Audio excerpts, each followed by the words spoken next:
This was the beginning of a year-long historic retreat called the Long March, the journey to establish a new communist base far from the nationalist forces. Kind of like the escape from the Egypt. Yeah, that's what I was thinking as well. Yeah, but of Moses. But the longer road, I think. I mean, yeah, they were walking for 40 years, but it wasn't a very long distance. Yeah, so I think in here they had a very much better of a tempo.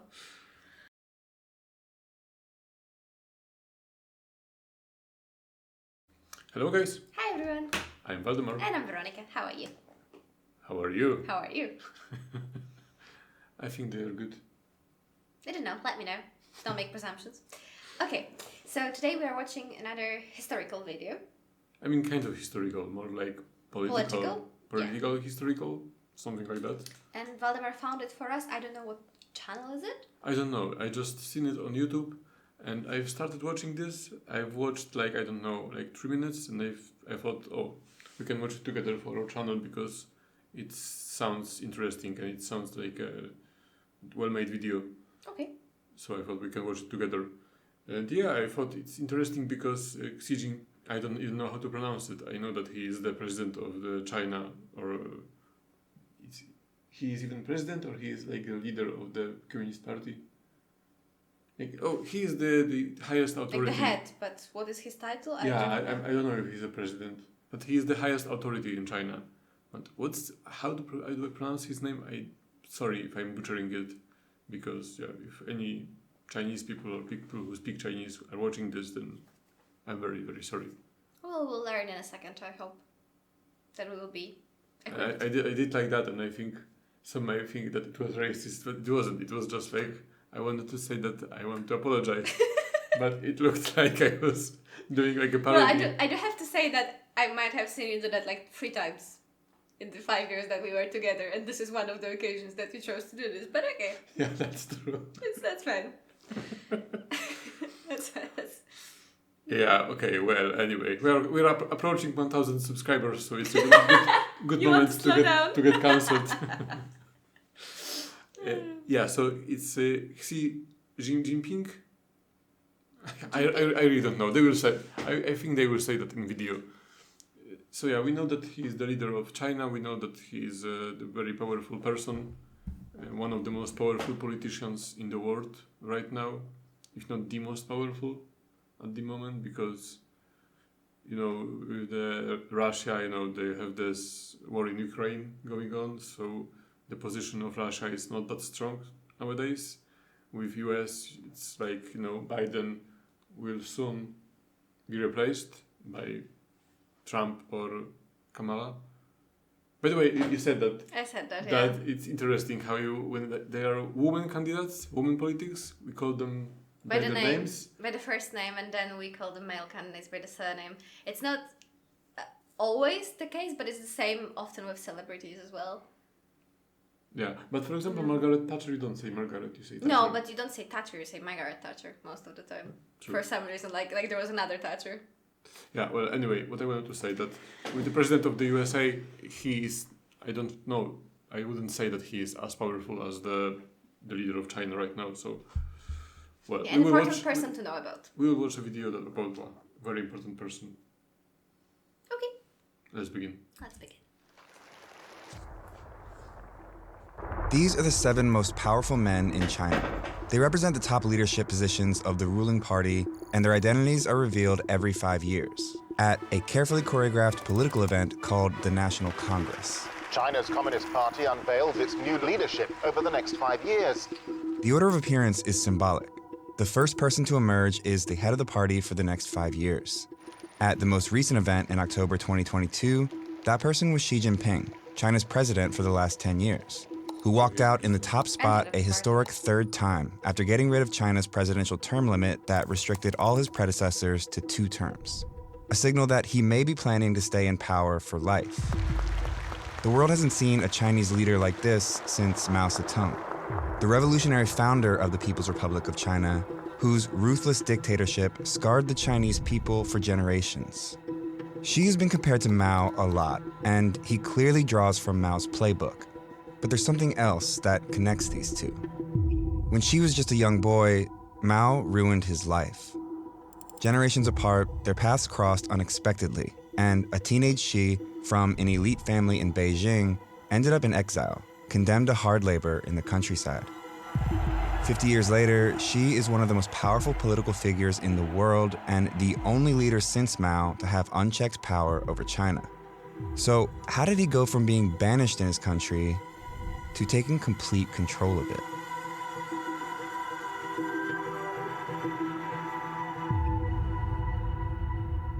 Xi Jinping's connection to Mao formed long before Xi was even born. It goes back to when a bloody civil war was raging in China.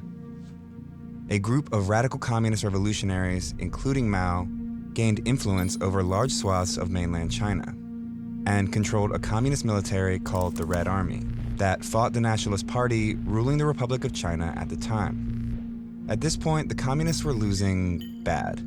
The bulk of their army was pinned down here, in a communist-controlled region originally established by Mao, now surrounded by nationalist forces.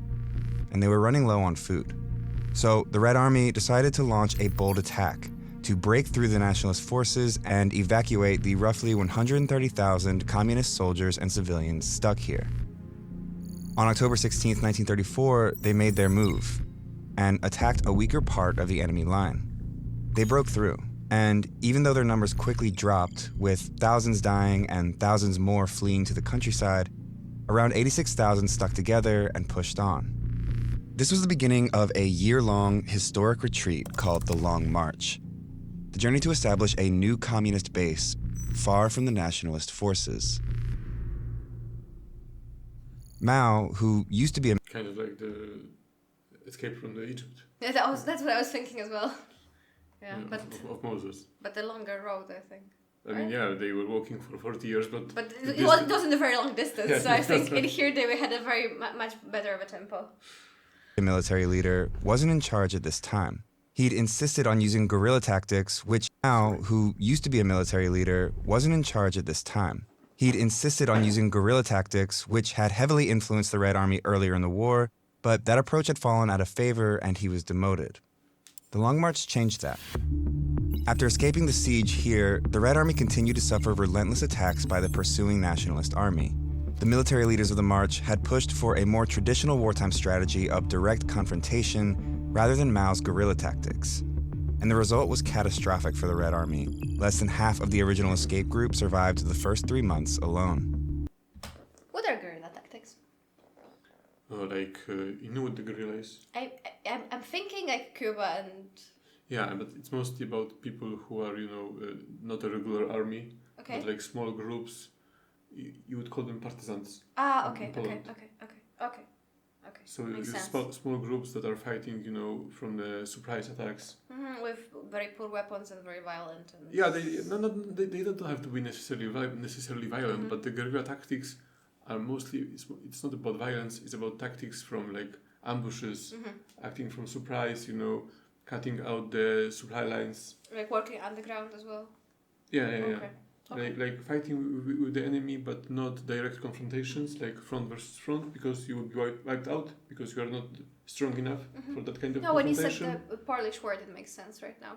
Okay. Yeah, so that's the guerrilla tactic. But guerrilla is like an universal word, or it comes from... No, I think Cuba? it might come from, I don't know if it's from Cuba. I don't think it's from Cuba necessarily. But that's the word, guerrilla is the word for that kind of tactics. Okay, thank you. So it was less than half of the original escape group survived the first 3 months alone. So it was at this first stopping point where Communist Party leader Zhou Enlai handed military leadership back to Mao. And Mao picked an endpoint for the march, here, 800 miles away in rural northern China. But they didn't go straight for it. Mao led the Red Army deep into the mountains where he predicted lighter resistance. And he was right. But the journey was still brutal. It was 9 more months of non-stop marching and fighting along this several thousand-mile route before they ultimately arrived in northern China, where a guerrilla base led by a communist revolutionary named Shi Zhongshun offered Mao's army refuge, bringing the Long March to an end. That man was Xi Jinping's father. How the In the end, turntables- fewer than 8,000 of the original marchers survived. Even though thousands died on the Long March from starvation, fighting, and disease, Mao's leadership was credited with saving the Red Army from total annihilation, and he became the de facto head of the party as well as the military, entrusted with rebuilding the army to take on the nationalist forces for total control of China. Wherever and however the Red troops move into battle, they spread the glory of Mao Zedong. This is a good stopping point in the story to talk about how power in the Chinese Communist Party, or CCP, works. Officially, the highest level of authority is a group called the Central Committee and is responsible for all of the party's major policy decisions. Within the Central Committee is a select group of officials called the Political Bureau, or Politburo. In most communist parties, like that of the former Soviet Union, the Politburo represents the most powerful members of the party besides the General Secretary. But the Chinese Communist Party has a key distinction that makes it unique. It has one more, even smaller selection of top officials who ultimately have the final say, an elite class of Politburo members called the Politburo Standing Committee. This group, which includes the General Secretary, holds supreme control over the Central Committee, dictates the will of the party, and is in full control of the Central Military Commission, which oversees China's defense. Mao's promotion during the Long March landed him here, in the highest position of the military and the Politburo Standing Committee. Even though he was considered the de facto head of the party when the Long March ended in 1935, he officially became head of the party in 1943. With both the party and the military under his control, Mao began to exploit the system to ensure he remained at the top for the rest of his life. At Mao's first National Congress as the official party leader in 1945, the party introduced a resolution that brought his influence to a whole new level. Yeah, when I think about this, like every story like that of the people who came to power and who became dictators of their country, like Stalin, Hitler, Mussolini, Mao, it's always a story like that. That he has some agenda. He has some political views, but first thing he does when he comes to power is make sure that he won't be overthrown. Like, I will stay here for life. It will not be like 8 years and then I say, okay, bye, I'm going to rest now. And I think it's understandable, I thought about it now, because what else can you do? It's like when your road to become a leader of your country was looking like that. It was, so bloody. It was, had, you killed many people. You destroyed lives of many people, and then you cannot just go and retire because you have too many opponents, too many enemies. Yeah, you would not have a peaceful retirement after that. There is no place that you can go and be like, okay, now I will rest. So I think it's it's for survival as well. I think maybe it depends how much you think about it. I think there's a lot of the drive to power as well, and maybe the survival part is somewhere in the back of your mind.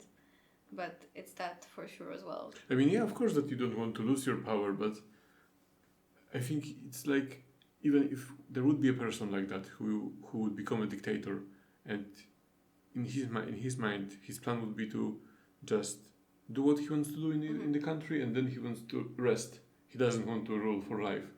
But I don't think it would be possible for him. If yes, then he would have to go to some foreign island and sit there, or like have I don't know, but like Escobar, but there is kind of prison. There is not a place where someone like that could hide, and especially in today's world.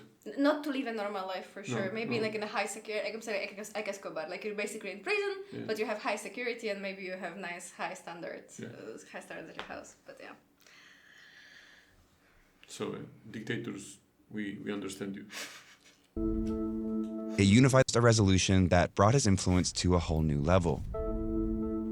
It unified the party around a single understanding of its history and declared Mao's political ideology, later called Mao Zedong thought, or Maoism, as the unquestioned guiding principle of the Chinese Communist Party. Basically, Mao's ideas or policy decisions could no longer be challenged by anyone. It was here he unveiled his equivalent at the time of the Politburo Standing Committee, the 4 other top party leaders, all long marchers deeply loyal to Mao, like Liu Shaoqi and Zhou Enlai, who would go on to hold some of the most powerful positions in the future government. 4 years later, Mao declared final victory for the communists in the decades-long Chinese Civil War and established a new country, the People's Republic of China, or PRC. Mao Zedong, once a lowly party worker, now assumed the stature of the dominant figure in all of Eastern Asia. But winning a revolution isn't the same as running a country. Because now that you're running a country, there's all these other things you have to do, like deliver the mail and like build a dam and stuff like that. You can't possibly have the party do all these things. So the party set up a government that would take the policy decisions made by the Politburo Standing Committee and figure out a way to make them a reality. And so it evolved to a system where the party would make all the important decisions, and especially the Politburo Standing Committee. Then, as it is today, many of these decisions would go to the State Council. So the State Council is the highest decision-making body on the state side, led by the Premier of China. The Premier of China, by the way, is almost always a member of the Politburo Standing Committee. One way Mao kept a tight grip on power over the years was by promoting those loyal to him to top positions in the party and government, whether they had government experience or not. For example, Zhou Enlai, the former party leader who helped Mao rise to power during the Long March, became China's first premier. The advantage of that is that they could never challenge him. The disadvantage of that is they didn't know what they were doing, and so administration suffered, policy outcomes suffered. So it's much different than most of the Western countries when you have all the ministers and different departments. So it seems from what he showed that Mao was at the head of everything, and he makes all of the most important decisions. And only when we go to the state level where you really cannot make all of these small decisions anymore, he has his guy that he chose, and he still directs him, but that's the first person who's... But I don't think that's so unusual in the dictatorships. No, but I'm saying, right now in the different Western countries is much... I say right much now, clearer. of course you don't have so much power concentrated for one person. But still, I would say that there is too much concentration of power right now. Yeah, it's still, for sure. But I do wonder how it works. Maybe this is stupid to say, but when you have the war, and say you're like a dictator like Hitler, you have a lot to take into account, very important things, but you don't have to think about, propaganda culture in such small things because people don't have that much time. Mm-hmm. Your society, this is difficult to put into words, but your society doesn't have that much time. So most of your effort goes into producing weapons, making sure people can still live, and spreading basic propaganda about the war. But when it's not only the time of the war, and you run this kind of dictatorship, it must be really hard. Yeah, because there's so much, trade and import and export that you want to do, and culture and whatever. I think you made a pretty good explanation of why Russia is such a country. That's not run well enough because what you are saying is very true, I would say, because that's exactly the point. When you need to run the country, then it's a lot to do, and if you have a situation like that, like with Russia today, that you don't have very advanced government because you are so afraid of having any opponent that you gave all the important positions to people close to you, so your government isn't very effective. Sure. And you cannot make your people have a good life, and it's much easier to just have a war, so people are happy because we are winning the war. It's much easier to have your economy and to be put on a war effort, because there is a job for everyone. Mm-hmm. There is no unemployment because you can give government jobs, making bullets, making bandages. We don't have to worry that the service sector is growing too much. People are unhappy, and how much do we have to pay the teachers because they are striking? There is no time for that because the war is there. We're in the war. Yeah, you have a very strong military. So any examples of people being unhappy? Yeah, resistance is... Any resistance, you just crush them with the military, and you say that they are traitors because now we are facing enemy, and they are saying that they are unhappy. Mm-hmm. So when we need to unite in the face of the enemy. We will send military to those traitors, and then you're continuing running your country. So yeah, I think that's spot on. Long March suffered, policy outcomes suffered. Long March survivors often became party elites under Mao. Xi Jinping's father, for example, was appointed Secretary General of the State Council. And as the son of a long marcher, young Xi was given the informal title of princeling. Mao succeeded in never giving up his power during his lifetime. His unchecked policies resulted in massive famines and widespread persecution that cost between 40 and 80 million lives over a span of decades, and culminated in the disastrous Cultural Revolution, a violent final attempt from Mao to consolidate his power and force loyalty to the practice of Maoism. The idea was to make himself and his ideas eternal, the way he viewed communist figureheads like Lenin and Marx before him. Anyone that didn't fall in line with Mao's ideology was publicly humiliated, impoverished, excluded from society, and in many cases, executed, either at the hands of the army or by a militant youth group obsessed with enforcing Maoism, the Red Guards.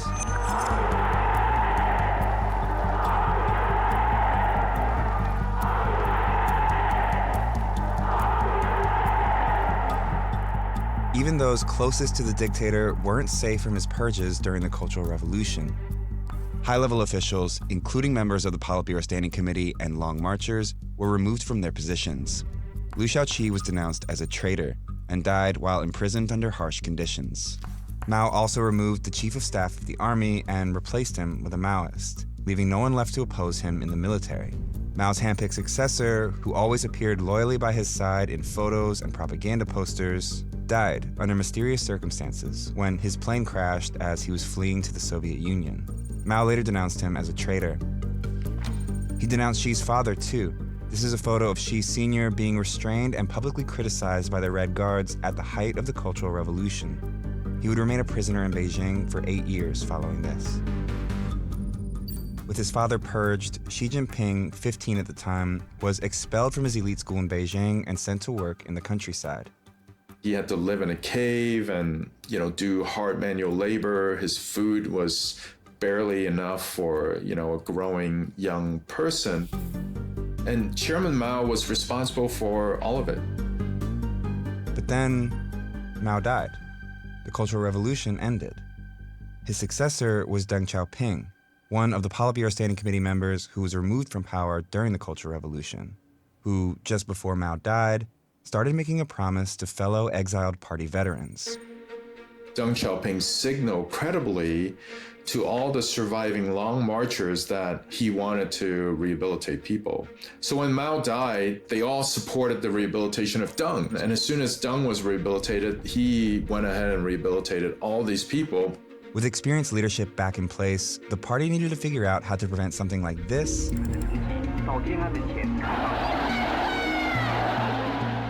from ever happening again. In order to undo Mao's cult of personality, the party introduced a second historical resolution in 1981. It condemned periods of Mao's rule and emphasized a renewed commitment to collective leadership, vowing to oppose the consolidation of power around one person moving forward. The successors to Mao didn't want a dictatorship, so they divided up these positions and put them in the hands of different people. Like Mao, Deng kept tight control over the Central Military Commission as its chairman, and held a leadership position in the government, but was never head of state. He never held the highest position in the party either. Instead, he set up a new advisory commission and served as its chairman, which allowed him to influence the party's direction without positioning himself directly on top of it. This allowed a power-sharing structure while still making Deng the de facto leader of China until he stepped down in 1989, following the army's massacre of students protesting in Tiananmen Square. A protester suddenly ran into the middle of the street and in front of the oncoming tanks. Anger at Deng Xiaoping, the entire Chinese government, it had the real feeling of rebellion in the streets of Beijing. People want to fight the military out of their city. Deng and his ideology, which moved away from Maoism, set a precedent of sharing power. He opened up China and established economic ties with these countries, and was the first PRC leader to visit the U.S. in 1979. Today we take another step in the historic normalization of relations which we have begun this year. Deng's reforms became the foundation for decades of economic prosperity that led China to having the world's second largest economy over time and being on the verge of becoming the world's next superpower. Communism is creating a consumer society. It also reminds you that the standard of living in China is going up. Here, capitalism rules. So if I understand correctly, it was all done during the period of when this one guy ruled. Yeah, so it looks like. A lot. Like. And such a drastic change after such a long period of time. Yeah. And so fast, and he did so much. And I'm not saying that he was a good person or anything like that. Yeah, that Tiananmen Square was during his rule. Yes. Yeah, so clearly also just as violent, but establishing a lot of these relations. Yeah, and changing the structure of your country, and after so many years of being influenced by the cult of one person, to change that. Like for Russia, it was a long time to get rid of Stalinism. Yes, but and especially to make such decisions. I know he didn't really have to worry about how the society would react, but still, it's not so easy to. He kind of had to, because we had the Tiananmen Square. It's. You always had to, in some degree, care about your society. One thing power sharing did lead to was a lot of policy innovation and then some degree of decentralization, and both of these things helped China's economy enormously. Which is why this period of economic growth and reform, stretching over roughly 30 years, is known as the Deng era. And whether he wanted to or not, Deng kept his word and never tried to consolidate absolute power around himself. He did end up sharing power, and that set the stage for power sharing in the party until the rise of Xi Jinping. So what was Xi doing all this time? When Mao died in 1976, Xi was back in Beijing studying communist philosophy. Even though the Chinese Communist Party had ruined Xi's family, he had joined it, just as the Cultural Revolution was winding down. But why? Personally, he might begrudge Chairman Mao for doing all these terrible things to his family, but I think at this time he also recognized that in the system of the Chinese Communist Party, power is everything. Without power, you're nothing. But in order to get that power, Xi did something unexpected. He left Beijing. As his competitors were fiercely competing with each other in the 1980s and 1990s, he sort of got out of their way and went to the provinces. He took positions in party leadership in rural, poor provinces all around China, where there were no other princelings to compete with. First in Hebei, a poor rural province outside of Beijing, where he easily reached the top spot as party secretary. Then in Fujian, a heavily militarized region where top members of the army were stationed. He moved up the ranks to party secretary here too, before becoming the governor of the province a few years later. After making powerful friends in the military, Xi went here, where he once again assumed the office of party secretary and grew his support on the civilian side. But am I understanding he held all of these positions at the same time? No, I think one after another. One after another, I think. Yeah, I wonder how it looked if he said to his superiors that I want to change, and they were like, oh sure, go to that province. Yeah, or was it influenced by him, or they were sending him like, go there, fix that, go there, fix that. Yeah, like spread our influence, because I suppose they would have the same ideologies. I don't know. Interesting. This strategy of moving around didn't just give Xi a leg up in areas where competition was slim, it also gave him credibility as a humble, hardworking party leader. And he cultivated a growing group of supporters who would come back into play years down the line. It was his last stop, and his shortest one, that ultimately got him back to Beijing. A brief stint in the top party spot in Shanghai in 2007, where he rehabilitated the city's image following a high-level corruption scandal. Xi developed a reputation here as a prudent leader who towed the party line. Just 7 months later, he finally returned to Beijing, having been promoted to the all-powerful Politburo Standing Committee. Basically, the people who were deciding on top leadership at the time, they wanted a princeling, but they didn't want a princeling who was too ambitious or too strong. So Xi Jinping, he was seen as less ambitious because he was willing to go to the countryside and work in lower-level positions. When Xi emerged at the 2007 National Congress and leadership unveiling, he was one of the 9 most powerful men in the country. It was at this moment that his strategic climb, over 17 long years in the countryside, paid off, big time. When the general secretary stepped down in 2012, Xi emerged at the top spot in the party as China's leader. Now, the elite son of a former revolutionary, turned exiled peasant, turned party darling, was poised to seize control of everything. Like Mao, Xi Jinping believes that rallying around a single figure is crucial to the party's survival, rather than the collective leadership Deng's reforms had normalized. So pretty much as soon as Xi Jinping came to power, he started getting rid of people. The news 4 top officials removed for taking bribes was announced on state TV. Xi Jinping has just sacked his foreign minister, just sacked his defense minister. He sacked a whole lot of other people at the top of the military establishment. The former security czar has not been seen in public for more than a year. The investigation against Xi allows the Chinese president to remove those opposed to his reforms. He launched a major anti-corruption campaign as soon as he took power. Should we be happy it's an anti-corruption campaign instead of more traditional methods? Yeah, but we don't know. They won't say what happened with those them people. Later, yeah. I'm curious if they will say that. In late 2012, early 13, which led to the arrest of hundreds of senior level officials, as well as military officers. These purges targeted Xi's rivals in the party, whose vacant positions he filled with his own supporters. After this massive purge, Xi Jinping was in very tight control over both the party and also the Chinese military, thereby making him the most powerful leader of the Chinese Communist Party since the death of Mao.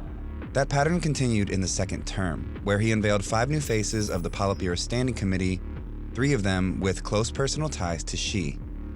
In 2021, Xi pulled off one of his most dramatic acts yet to enforce his influence over the Chinese Communist Party. He introduced a 3rd historic resolution that unified the party's ideology around one clear line of thinking: Xi Jinping thought. Xi's personal political ideology would now be the core in the party's thinking, political stance, and action. Basically, Xi Jinping's ideas could no longer be challenged. And they weren't for many years. During Xi's first 10 years in power, the size of China's economy more than doubled. So did average individual income. So did military spending. Under his leadership, China's presence on the world stage has grown too, positioning the rising superpower to take on the role of an aggressor externally, reasserting claims over parts of the South China Sea, intimidating Taiwan and Tibet, and stripping democratic process in Hong Kong. Inside its own borders, strict internet censorship and surveillance are widespread. And oppression of Uyghurs, a mostly minority Muslim ethnic group, is marked by human rights abuses. But it wasn't until COVID that Xi saw the first real challenge to his authority. Anger in China is growing. Video showing protesters in Xinjiang fed up with China's zero COVID rules. The boldest public challenge yet for leader Xi Jinping. With these protests all around the country and the party's reputation in peril, Xi reversed the failed policy, but is now faced with a shaky economy and cracks in his unchecked authority. Oh, I didn't know they had. It was just weeks before the widespread protests at the 20th National Congress in 2022 that Xi walked out in the leading position a 3rd time. He'd already locked in the presidency for another 5 years and unveiled a Politburo Standing Committee completely packed with those loyal to him, after removing the final senior members of the party that had ties to his predecessor. Now, there is no one left in party or military leadership whose ideology differs from Xi. I don't think anyone can push him out at this point. I think he will be the most powerful leader in China as long as he's alive and conscious. Oh, it's a very greatly done video. I was kind of nostalgic for when you would watch documentaries on the TV. Yeah. Yeah, especially with this guy, sliding in and talking. David Attenborough? Yes. Sliding, talking about it. Mm.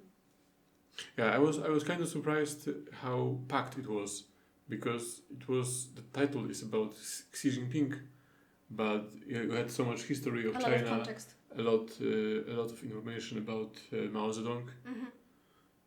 But it was great because he didn't just start from, because I was a bit worried that I wouldn't be able to catch on with what was going on, but he really went back. He explained everything. They explained everything. Yeah. It was good. But I would gladly watch some more about that topic. So if you have any recommendations about China history or China politics, I would gladly watch something about it too. Yeah, because it was a lot. We learned a lot because yes. I think me personally I didn't knew all of that. Sure not. Most of that. The most I knew was about the recent, like the COVID protests, and that they had struggles with that. But that's, and and some small information a bit about Mao, but not the details. But I remember those protests from. I think there's this Polish YouTuber that lives in China, a girl, but I forgot what she's called. But she's pretty famous. You know what I mean?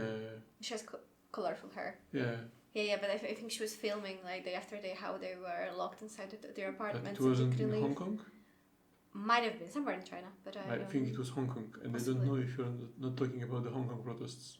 I'm talking about something that happened during COVID, about the lockdowns, that they were locked inside the apartments and they couldn't have food delivered or anything. Yeah. Anyway, like I said, if you have any recommendations for us, we will gladly watch them. So leave them in the comments under this video. Yes, please. And if you liked it, please, you can give us a like. You can subscribe. Like I said, or I didn't say it, but we are approaching 1,000 subscribers. Yes. At the time we are recording this. So thank you very, very, very much. Very, very, very, very, very, very much. And I hope there will be some discussion in the comments that we can read later, because this is an interesting subject. So see you in the comment section. Bye guys. Bye-bye. Thank you.